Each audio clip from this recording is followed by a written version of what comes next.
quand on parle de sport olympique, Silver-Henri Cissé n'est jamais loin. Bonsoir à tous les trois. On va notamment revenir sur les championnats de France bateau court qui ont eu lieu ce week-end. Ce sera juste après cette page d'actualité. On se retrouve juste après. En tout cas, vous avez une assurance lors de ces championnats de France, c'est que vous avez constaté au sein de cette équipe de France, dont fait partie Noémie, qu'il s'est passé quelque chose que vous n'aviez pas connu auparavant. C'est quoi? On peut dire c'est de la détermination, une détermination nouvelle? C'est une nouvelle détermination parce que maintenant, les rameuses de ce groupe ont touché les médailles lors d'une Coupe du Monde l'année dernière, sont montées sur le podium. 3 millions de bénévoles, des 175 000 associations, etc., qui fait que nos enfants puissent faire une discipline sportive. C'est extrêmement compliqué ce que vous nous dites, David, tout simplement parce qu'il y a des gens qui ont la main sur ces répartitions, sur ce pactole, et qui ne vont pas vous laisser faire, parce qu'il y a une répartition aujourd'hui de l'argent dans le sport français. Comment allez-vous faire justement? Justement, il ne s'agit pas d'aller prendre sur ce pactole-là, c'est de créer des recettes. Sur le 1%, on va prélever 1% sur les constructions sportives, qu'elles soient publiques ou privées. Donc une nouvelle taxe. Une nouvelle taxe, oui, mais qui est liée à l'activité sportive. Pour deux raisons. Tout d'abord, parce qu'il y a un vivier qui est très très riche. Il faut savoir que Jonathan Bonner et Ronan Gustin, ils font partie du groupe France. Ils étaient à la porte, ils sont intégrés maintenant, mais ils étaient dans l'environnement, donc c'est tout à fait normal.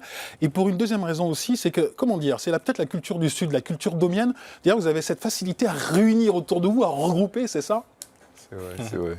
Alors c'est vrai qu'il y avait 3 Antillais dans l'équipe, et Gauthier.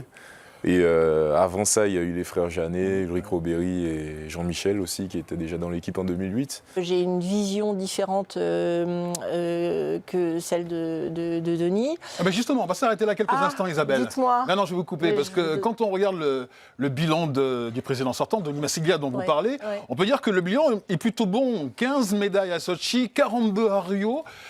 C'est un bilan qui nous fait dire que tout simplement, il a réussi sa mission. Qu'est-ce que vous pouvez faire de mieux? Qu'est-ce que vous pouvez apporter de plus que ce qu'a fait Denis Massiglia? Non, mais les résultats dont vous parlez, ce sont essentiellement les résultats des fédérations et des athlètes surtout. Des athlètes entraînés par des cadres.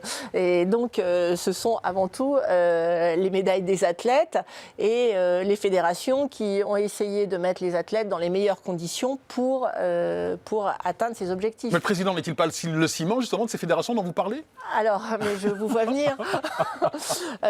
Justement, je trouve que ce mouvement sportif manque un peu de ciment et d'unité. Et c'est l'un des axes prioritaires des 4 années que je propose. Oui, c'est une très belle histoire parce que c'est un jeune couple qui a été formé en mai 2016, quelques semaines avant les Jeux Olympiques avec le retrait de Stani Delair. Il y a Pierre Ouin qui est une force de la nature, une force phénoménale, qui a une cadence infernale sur l'eau, qui est le petit jeune de la bande et qui avait besoin d'un Jérémy Azou qui a un palmarès incroyable et qui est, vous savez, un peu comme dans la série Kung Fu avec David Carradine, qui est un peu le vieux de la vieille, qui apporte de l'expérience aux jeunes, qui permet à Pierre Ouin de recadrer, de gérer ses courses. En fait, vous lui apportez de l'expérience pour qu'il gère mieux ses courses.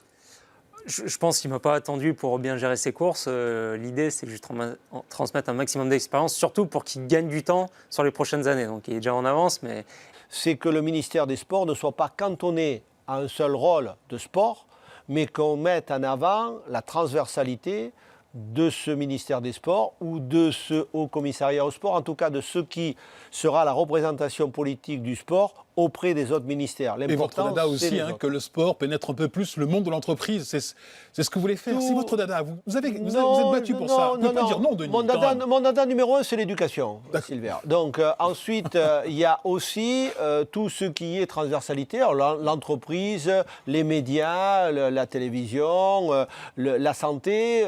Santé vous sport, c'est quand même une formidable réalisation. On a été mis en exemple par la Commission européenne. Je serais même tenté de dire que c'est l'équipe parfaite, une très belle structure, parce qu'on a 4 bonhommes qui sont au top et qui sont bien différents, ce qui donne une belle complémentarité. Il y a Ronan Gustin, c'est quoi? C'est le stratège, lui qui travaille énormément la vidéo. Pour lui, la préparation mentale est extrêmement importante.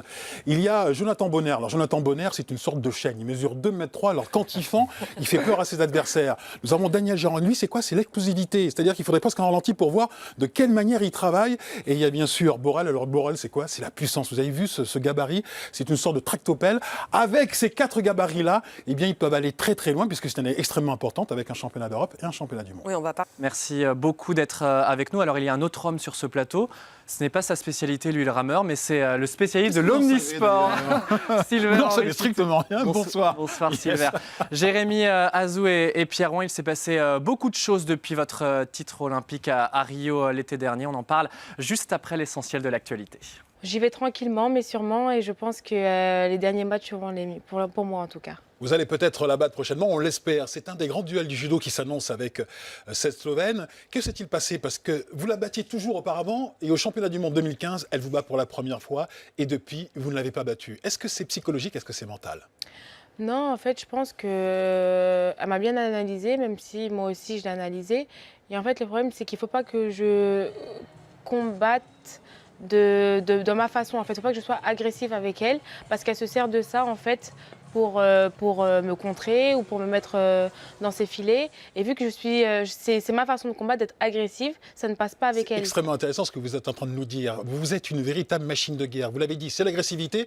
Et donc là, vous devez vous déprogrammer, réapprendre un autre judo en quelque sorte. Exactement. Donc c'est un peu compliqué. C'est pour ça que j'ai été contente ce week-end d'avoir trouvé une autre solution, d'essayer d'être pas moi-même, ce qui est compliqué.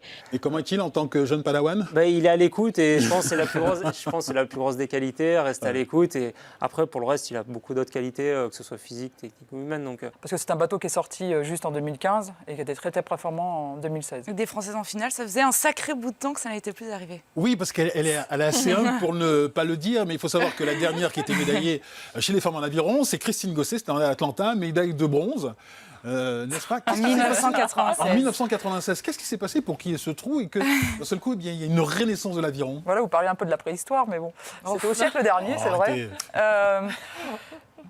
Eh ben, il nous manque des médailles mondiales, puisque la dernière médaille mondiale, je ne sais même plus à quand elle remonte. Donc, même si on a eu une médaille, on a décroché une médaille en Coupe du Monde, maintenant il nous faut des médailles au championnat du monde, évidemment, et puis surtout au moins une médaille à Tokyo. Qu'est-ce qui nous manque là, Christine? Qu'est-ce qui nous manque justement pour atteindre ce titre mondial? Encore Peut-être cette année? Peut-être cette année? Encore un peu de temps. Encore un peu de temps? Mais quelques temps, c'est peut-être quelques mois. Vous avez parlé du collectif, vous avez parlé de l'organisation, on peut parler aussi des meilleures nations au monde. On avait une discussion un jour sur les Néo-Zélandaises, qui sont des vraies machines de guerre, qui ne ralentissent pas sur le plan d'eau, qui aux 2000 mètres arrivent à la même vitesse que presque qu'au départ. Qu'est-ce qui vous manque justement pour arriver au niveau et à la qualité des Néo-Zélandaises? Non, mais franchement, c'est vraiment encore plus de confiance. Mais bon, franchement, on n'est pas loin. On n'est pas loin, elles vont y arriver. Et on a étoffé l'encadrement aussi avec encore un entraîneur qui a de l'expérience olympique, qui a entraîné les hommes auparavant.